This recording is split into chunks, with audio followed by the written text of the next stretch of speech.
भगवान धन्वंतरी ने जिस आयुर्वेद रूपी अमृत को धरती पर प्रकट किया, उसी प्राचीन आयुर्वेद का अनुकरण हम कर रहे हैं। देखिए, दुग्धी दुग्धी यानी दूध, इसमें दूध पाया जाता है।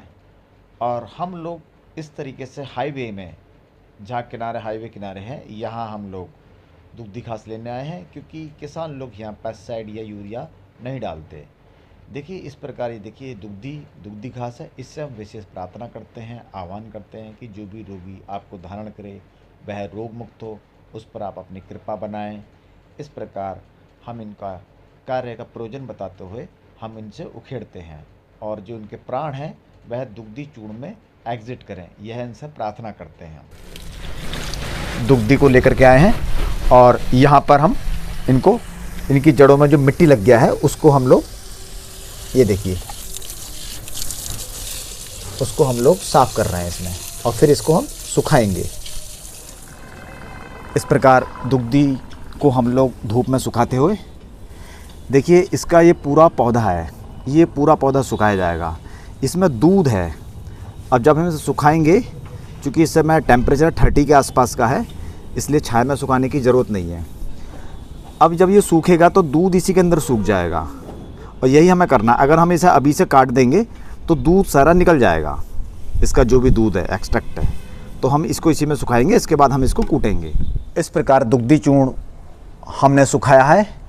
ये देखिए, ये है दुग्धी, ये सूखा हुआ पेड़ है। हम इसको काटते नहीं हैं, काटेंगे तो इसमें भी दूध निकलता है, और ये दूध पर बाहर निकल करके भाप बन करके उड़ जाता है। अब इसमें दूध जो ठहर गया है, इसमें सत्व के रूप में ठहर गया है। अब इसको हम ग्राइंड करेंगे।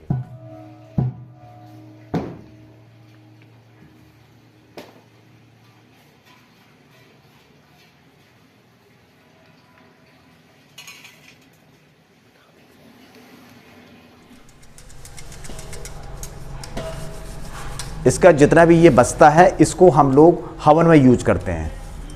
लगभग 50% ही यूज होता है इमाम दस्ते का।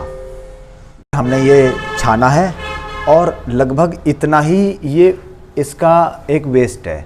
यानी कि आप किसी भी चूर्ण को कूटते हैं तो उसमें इतना ही 50-50 रेशियो रहता है।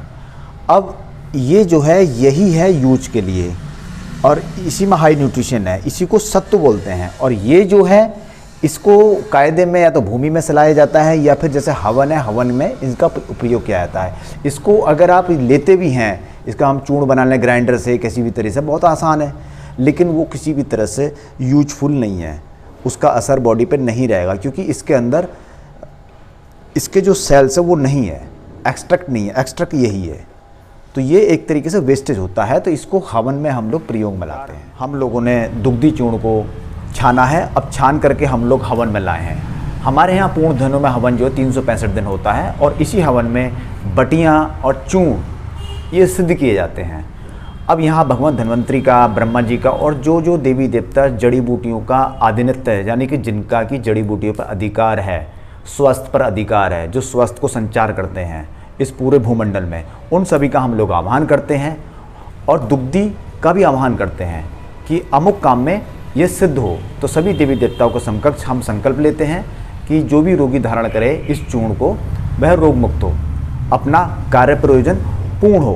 तो इस प्रकार हम हवन में सिद्ध करते हैं। इससे दुग्धी के जो दोष होते हैं वो भी निकल जाते हैं, और ये अपने लक्ष्य में, यहाँ एक योजना बनाई जाती है, एक लक्ष्य दिया जाता है, और लक्ष्य को पूर्ण करने में दुग्धी का भी पूर्ण मोक्ष होता है। जितनी भी जड़ी बूटियाँ हैं, ये भी हमारे स्वास्थ्य के लिए जीती हैं, और यही इनका प्रयोजन है, और यही हम यहाँ पर सिद्ध करते हैं हवन में।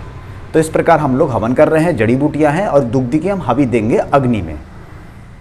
हमने गायत्री मंत्र की 11 हवियाँ पूर्ण की हैं। अब हम जो भी हमारे पास हवि था उसको हम हवन में देंगे। जितनी भी जड़ी बूटियाँ हैं जो बच गई हैं, उनको हम हवन में हवि दे देंगे।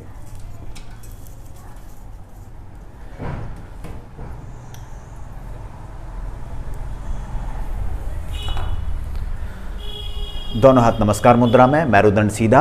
यज्ञ में जो हमने संकल्प ली, सभी देवी देवताओं का समकक्ष, दुग्धी चूर्ण के समकक्ष, दुग्धी वृक्ष के समकक्ष, भगवान धन्वंतरी के समकक्ष, गुरु गौ माता के समकक्ष जो हमने लिया है, उसको हम संकल्प को एक बार फिर से 3 बार दोहराएंगे। भीतर की ओर श्वास लेंगे, और श्वास को नाभि में रोकते हुए संकल्प को 3 बार दोहराएंगे। जो दुग्धी चूर्ण के लिए लिया है, जो भी रोगी इसे धारण करे वह रोग मुक्त हो, उस पर आप अपनी कृपा बनाएं। अब सभी देवी देवताओं को जिनको हमने हवन में उपस्थित कराया है, उनको उन्हीं के लोकों में हम विदाई कराएंगे और 3 बार अनाहत चक्र से धन्यवाद देते हुए। सर्वप्रथम भगवान गणेश जी, भगवान धन्वंतरी, उनको धन्यवाद दें 3 बार। गुरु गौ माता, छठ माँ, गंगा माँ, सूर्य नारायण, अपने पूर्व पित्र भगवान हनुमान, अंत में अपने ईष्ट प्रभु परमात्मा और दुग्धी वृक्ष को धन्यवाद देते हुए सहजता से आंखें खोलें।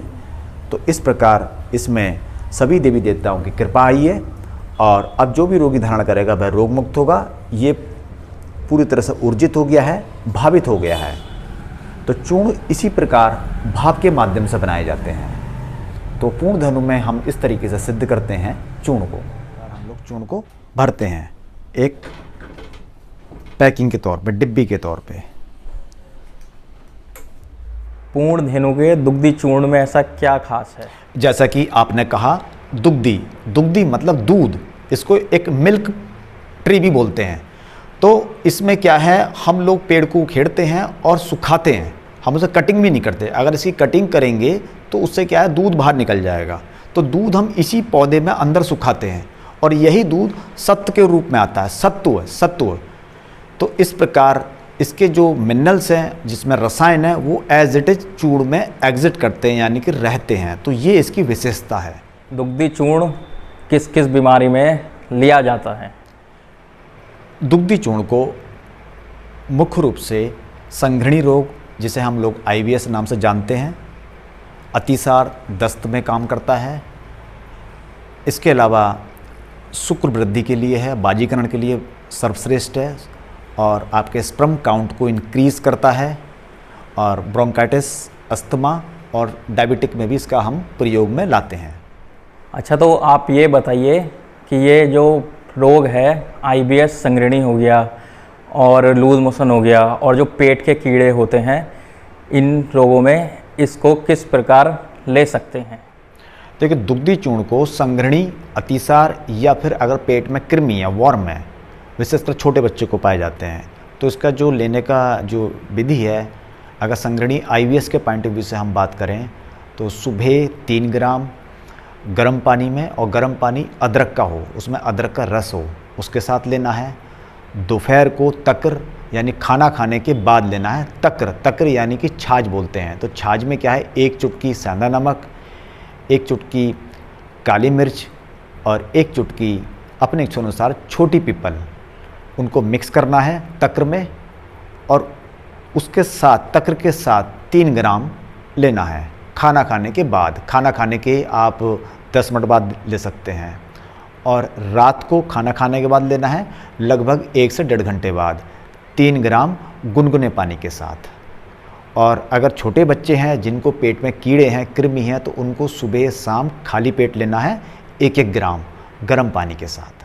जैसा कि हमने पढ़ रखा है कि स्पर्म काउंट और बाजीगर जो रोग होता है उसमें भी काफ़ी लाभदायक है। क्या आप इसका उपयोग करने का सही तरीका बता सकते हैं, किस अनुपात में इसको लेना चाहिए? वाजीकरण या फिर स्पर्म काउंट के लिए हमको सुबह लेना होता है और रात को लेना होता है।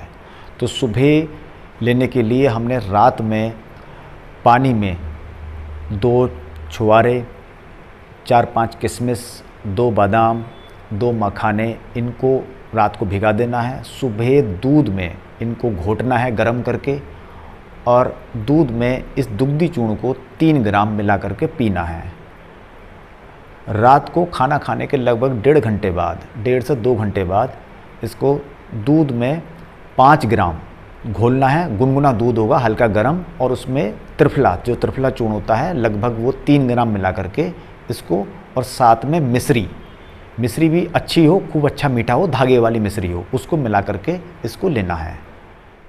वैसे तो हम जानते हैं कि हमारी भारतीय संस्कृति में जड़ी बूटियाँ कितनी लाभदायक हैं, पर मैं आखिरी सवाल पूछना चाहूँगा कि ये अस्थमा और डायबिटीज़ में किस प्रकार लेना चाहिए? अस्थमा और शुगर दोनों के लिए इसको क्वाथ के रूप में लिया जाता है। रात को 5 ग्राम 5 कप पानी में भिगाएं, और सुबह इसको अग्नि पर, गैस पर मंद मंद आंच पर इतना पकाएं कि 1 कप रह जाए। 1 कप होने के बाद उसको छानें और छान करके चाय की तरह गरम गरम पिएं।